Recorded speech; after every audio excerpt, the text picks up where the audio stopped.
A notificação apareceu às 4h31 da manhã. Eu estava deitada na cama da maternidade com Beatriz no colo, o soro ainda no braço esquerdo, a luz azulada do monitor cardíaco pulsando no canto do quarto. Lucas estava na cadeira ao lado, recostado de lado com os olhos fechados, a gravata afrouxada, os cabelos pressionados contra o encosto de uma forma que eu sabia que ia doer no pescoço quando ele acordasse. Beatriz tinha 40 minutos de vida. Peguei o celular com a mão direita, devagar para não acordar nenhum dos dois. Abri o grupo da família. Digitei com o polegar, a tela iluminando o rosto de Beatriz enquanto eu escrevia. Ela chegou. Às 4h23, nasce Beatriz. Estamos bem. Anexei a foto que Lucas tinha tirado 2 minutos antes. Ela com os olhos fechados e a bochecha encostada no meu ombro, o cabelo escuro e úmido colado na testa. Enviei. O grupo ficou em silêncio por 6 minutos. Eu contei porque estava acordada e o tempo passa de um jeito diferente quando você acabou de dar à luz, e o mundo ainda parece levemente fora de eixo. No 7º minuto, o nome de Dona Márcia apareceu. Não era uma mensagem para mim. Era uma mensagem para o grupo. Família, combinamos aqui que as visitas ao hospital vão aguardar. Não é o momento certo para ir lá agora.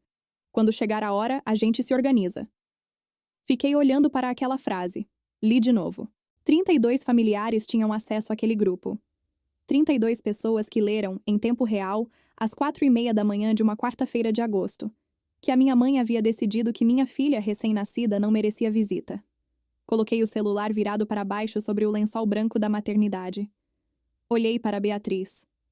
Ela respirava com aquela respiração de recém-nascido, rápida e pequena, o peito subindo e descendo com uma regularidade que parecia milagre. E eu decidi que aquilo não ia ficar sem resposta.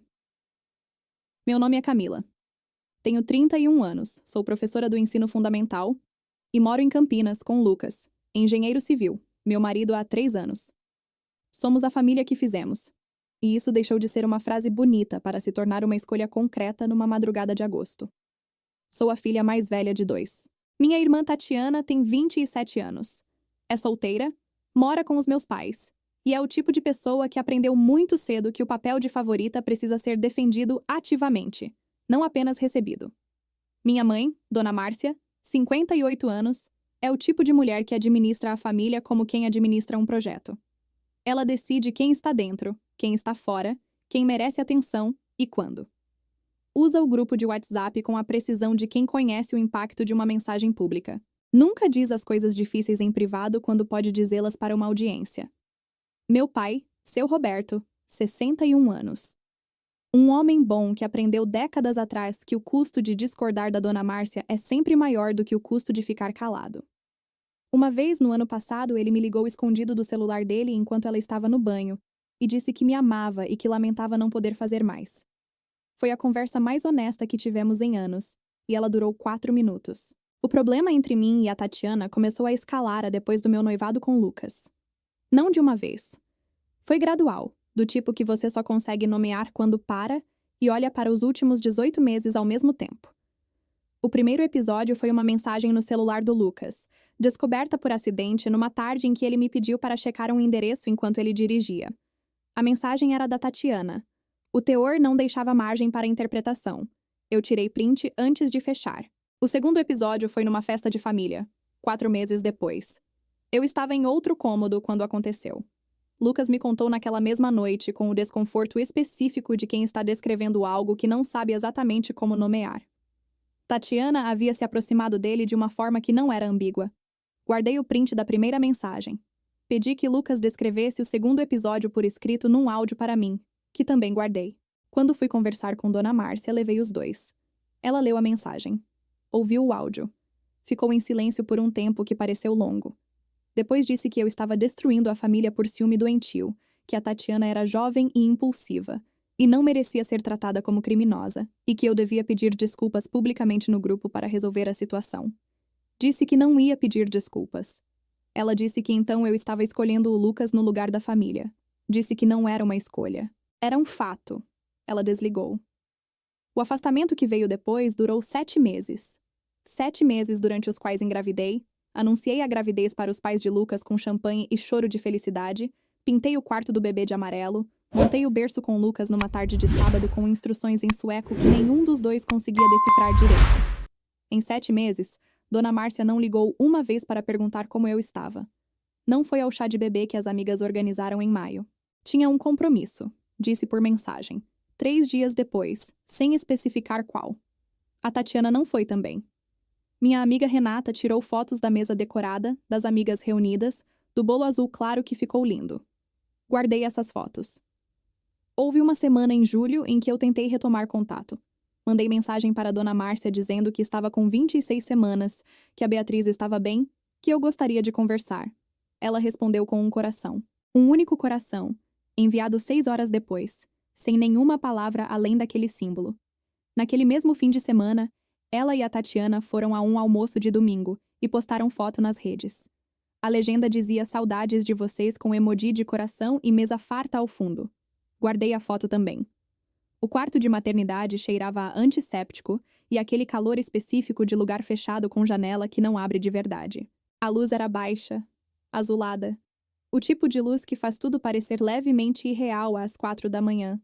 Beatriz dormia com aquela entrega total de recém-nascido, os punhos fechados ao lado do rosto, a bochecha mole contra o meu braço. Lucas acordou uns 20 minutos depois que eu li a mensagem da Dona Márcia. Ficou olhando para o teto por um segundo antes de se lembrar onde estava, depois olhou para mim, depois para a Beatriz, e o rosto dele fez aquela coisa de pai de primeira viagem que não tem nome, mas que é uma das coisas mais bonitas que já vi. Então viu o meu rosto. Pegou o celular, leu o grupo. Ficou em silêncio por um tempo. Depois disse: ela fez isso agora. Com 4 horas que a Beatriz nasceu. Não respondi. Ele perguntou o que eu queria fazer. Olhei para a Beatriz dormindo no meu braço, para os punhos fechados dela, para o cabelo escuro ainda úmido. Disse: essa bebê nunca vai crescer se perguntando por que a avó não foi visitá-la no hospital. Eu vou fazer isso uma vez e vou fazer direito. Lucas ficou em silêncio por um tempo. Depois disse: o Fernando está disponível quando você precisar. Dr. Fernando Assunção é advogado, especializado em direito civil, amigo de Lucas do escritório. Lucas havia ligado para ele 2 meses antes, discretamente. Não por urgência, mas porque eu havia pedido. Queria entender o que estava documentado antes de precisar saber. Fernando leu os prints, ouviu os áudios, viu as datas e os registros. Disse que havia base sólida para a ação de dano moral pela humilhação pública sistemática num grupo com mais de 30 membros. Disse que os 2 episódios com Tatiana, especialmente o primeiro, tinham elementos que se aproximavam de assédio documentado. Disse que eu devia continuar guardando tudo. O que a minha família não sabia é que eu guardava coisas desde o primeiro episódio com a Tatiana, 1 ano e 2 meses antes daquela madrugada de agosto. Não foi estratégia imediata, foi instinto. Foi a percepção de que nada do que acontecia dentro daquela dinâmica era acidental, e que palavras ditas em conversa não deixam registro, mas palavras escritas ficam. Guardei os prints das mensagens, os áudios, as fotos do chá de bebê sem a família, o screenshot da postagem de Dona Márcia no domingo em que eu havia tentado retomar contato. A mensagem de coração único enviada 6 horas depois que falei da Beatriz. E guardei, especialmente, os comprovantes de tudo que havia transferido para a família nos últimos 4 anos. R$ 34.600 em 58 transações. O adiantamento para o conserto do carro do meu pai. Os 3 meses de contribuição para a academia da Tatiana que nunca foram devolvidos. A cobertura de um jantar de família que Dona Márcia havia organizado num restaurante caro e que eu havia bancado sem ser consultada. Apenas informada depois por mensagem. Dinheiro que saía da minha conta com a regularidade de quem paga boleto, sem data de retorno, sem agradecimento, sem nenhuma menção posterior. Minha aliada nesse processo foi Renata. Renata é professora como eu, minha amiga há 11 anos, e foi ela quem esteve presente em cada momento que a minha família escolheu não estar. Ela fotografou o chá de bebê. Ela estava na sala de espera quando a Beatriz nasceu, esperando desde meia-noite com um saquinho de biscoito e o celular carregando. Ela viu o grupo de WhatsApp na manhã seguinte e me mandou uma mensagem de uma palavra. Fernando. Eu já estava digitando para ele quando a mensagem chegou. Respondi no grupo 3 dias depois da alta do hospital. Não foi uma acusação. Não foi um discurso. Foi uma frase única, enviada de manhã, enquanto Beatriz dormia no berço e Lucas fazia café na cozinha. Agradeço a todos que estiveram presentes nesse momento. Para quem não pôde comparecer, sem problema. Cada um sabe dos seus motivos. Cuido bem da minha filha e da minha família. Nada mais. O grupo ficou em silêncio por 40 minutos. Depois Dona Márcia tentou ligar. Não atendi. Depois a Tatiana mandou mensagem dizendo que eu estava sendo ridícula, que tinha transformado o nascimento da Beatriz em drama, que família não se trata assim. Não respondi. Na semana seguinte, o doutor Fernando Assunção enviou notificação extrajudicial formal a Dona Márcia e a Tatiana. A notificação documentava o histórico das humilhações públicas no grupo de WhatsApp com mais de 30 membros, os 2 episódios com Lucas com datas e descrições detalhadas, o impacto emocional sobre mim durante os 7 meses de gestação e a mensagem enviada às 4h31 da madrugada do nascimento de Beatriz como ato deliberado de exclusão pública num momento de extrema vulnerabilidade. A notificação informava que eu possuía documentação suficiente para a ação de dano moral e solicitava reconhecimento formal dos danos causados. Chegou numa quinta-feira. Dona Márcia ligou na sexta de manhã, furiosa, com aquela voz que ela usa quando está com medo, mas não quer parecer que está com medo. Disse que eu estava destruindo a família, que nunca esperou isso de mim depois de tudo que fizeram por mim, que trazer advogado para dentro de uma questão familiar era um exagero sem tamanho. Em nenhum momento do telefonema ela mencionou a mensagem das 4h30 da manhã. Em nenhum momento ela disse a palavra desculpa. Encaminhei a gravação para o Fernando. A Tatiana não ligou. Mandou uma mensagem 2 dias depois dizendo que eu estava sendo injusta, que ela nunca teve intenção de machucar ninguém, que as coisas tinham saído de controle. Era a primeira mensagem dela em 7 meses que continha algo parecido com reconhecimento. Guardei. O que desestabilizou de verdade a narrativa de Dona Márcia foi o que aconteceu com minha tia Sônia. Tia Sônia é irmã da minha mãe, 63 anos, mulher que faz crochê nas manhãs de sábado e guarda doce de leite na geladeira para quando a família aparece. Ela havia ficado em silêncio durante todo o afastamento, o que eu havia interpretado como conivência. Estava errada. 3 dias depois da notificação, a tia Sônia apareceu na porta do meu apartamento com um presente embrulhado em papel amarelo e uma expressão de quem carrega culpa há tempo demais. Ela disse que não havia conseguido dormir direito desde a madrugada do nascimento, que havia acordado com a notificação do grupo às 4h30, lido a mensagem da minha mãe e ficado deitada no escuro por 2 horas tentando decidir o que fazer. Disse que não havia feito nada na hora. Disse que veio fazer agora. Entrou, pegou a Beatriz no colo com as mãos trêmulas de emoção e ficou com ela por 40 minutos enquanto me contava tudo o que havia ficado em silêncio durante os últimos 7 meses.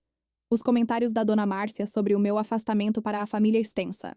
A versão que ela havia distribuído, onde eu era a filha que escolheu o marido no lugar da família. A forma como a Tatiana havia sido apresentada como vítima do ciúme da irmã. Quando foi embora, disse que estava disponível para qualquer depoimento que o Fernando precisasse. Dei as mãos a ela na porta e não consegui dizer nada porque a garganta estava fechada. Ela entendeu assim mesmo. O escritório de advocacia que Dona Márcia contratou fez a primeira proposta de acordo 2 semanas depois da notificação. Era vaga, sem reconhecimento de conduta, formulada como uma disposição geral de encerrar o conflito para o bem de todos. O Fernando devolveu com uma contraproposta específica. A segunda proposta continha uma frase genérica sobre dificuldades de comunicação familiar.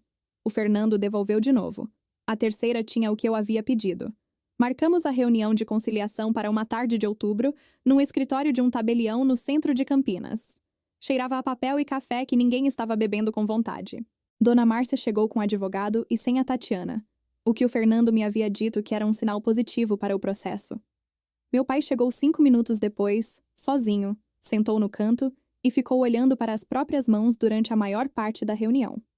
A Tatiana havia enviado representação através do advogado da mãe.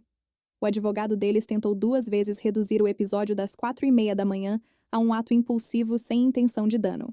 O Fernando apresentou o contexto completo: os 7 meses de gestação ignorada, o chá de bebê sem a família, a postagem do mesmo domingo em que eu havia tentado retomar contato, o áudio do meu pai ligando escondido porque não podia falar abertamente.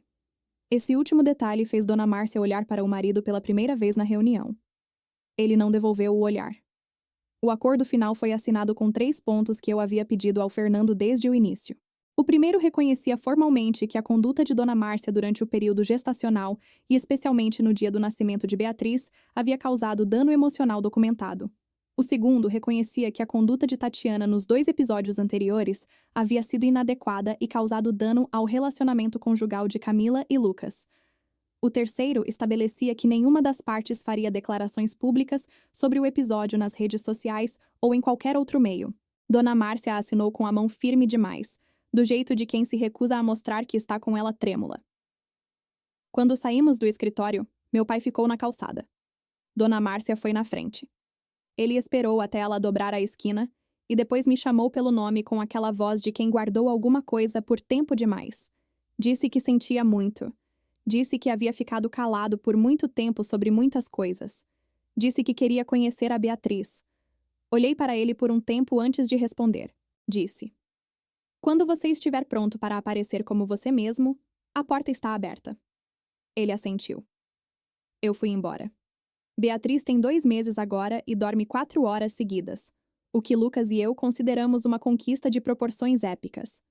O quarto dela ficou lindo. O amarelo que escolhemos é aquele tom específico de fim de tarde, entre o dourado e o creme, que muda dependendo da luz. De manhã parece uma coisa, à tarde, outra. Numa tarde de setembro, meu pai apareceu. Não avisou antes. Chegou com um presente embrulhado em papel azul e ficou na porta com a expressão de quem não tem certeza se vai ser recebido, mas veio assim mesmo. Deixei entrar. Ele ficou na sala por um tempo sem saber onde colocar as mãos. Depois Lucas trouxe a Beatriz, e meu pai a recebeu no colo com aquele cuidado específico de quem tem medo de segurar algo que pode quebrar. Ficou olhando para ela por muito tempo em silêncio. Depois começou a chorar sem fazer barulho. Aquele tipo de choro que as pessoas fazem quando estão com vergonha de chorar. Fiquei do lado da porta, observando. Não senti raiva. Senti algo mais parecido com tristeza, e com algo que não é exatamente perdão, mas se parece com ele, a consciência de que aquele homem amava tanto quanto sabia amar, e que o quanto que ele sabia amar nunca foi suficiente para me proteger, mas que talvez fosse suficiente para começar agora. Não sei o que vai acontecer com a Tatiana. Não sei o que vai acontecer com a Dona Márcia. O acordo assinado não é um mapa para o futuro, é apenas o encerramento de um capítulo que precisava ser encerrado com nome e data e assinatura, não com silêncio. Sei que a Beatriz vai crescer num apartamento onde as vozes são altas quando há felicidade e baixas quando há cansaço, onde a geladeira está sempre com alguma coisa que alguém gosta, onde os adultos que a rodeiam cometem erros e reconhecem esses erros em voz alta. Sei que ela nunca vai acordar numa madrugada se perguntando se merece ser visitada. Renata veio jantar na semana passada. Trouxe risoto, que ficou ótimo. E ficou até tarde, com a Beatriz no colo, enquanto nós 3 conversávamos sobre tudo e sobre nada com aquela leveza específica de quem não precisa pesar cada palavra antes de falar. Quando foi embora, ficou na porta por um segundo antes de dizer: "Você está bem, Camila, de verdade." Disse que sim. E quis dizer de verdade. Não está tudo resolvido. Nem tudo está curado. Algumas coisas levam tempo que ainda não passou. Mas existe uma diferença enorme entre estar bem e estar em paz. E pela primeira vez em muito tempo, as 2 coisas estão acontecendo ao mesmo tempo. Aprendi naquela madrugada de agosto com um celular na mão e 40 minutos de filha no colo, que existem pessoas que só conseguem amar com condições e que reconhecer isso não é desamor, é clareza. E que a clareza, quando finalmente chega, dói menos do que anos de esperança no lugar errado. A Beatriz vai crescer sabendo que foi esperada, que foi desejada, e que no momento em que nasceu, havia pelo menos 2 pessoas no mundo que não dormiram porque estavam com ela. Sem precisar de decreto, sem precisar de organização, sem precisar de nenhum motivo além do amor que já estava lá antes mesmo de ela respirar pela primeira vez. O resto, a família que aparece, aprende com o tempo ou não aprende. Mas esse amor, esse já estava garantido.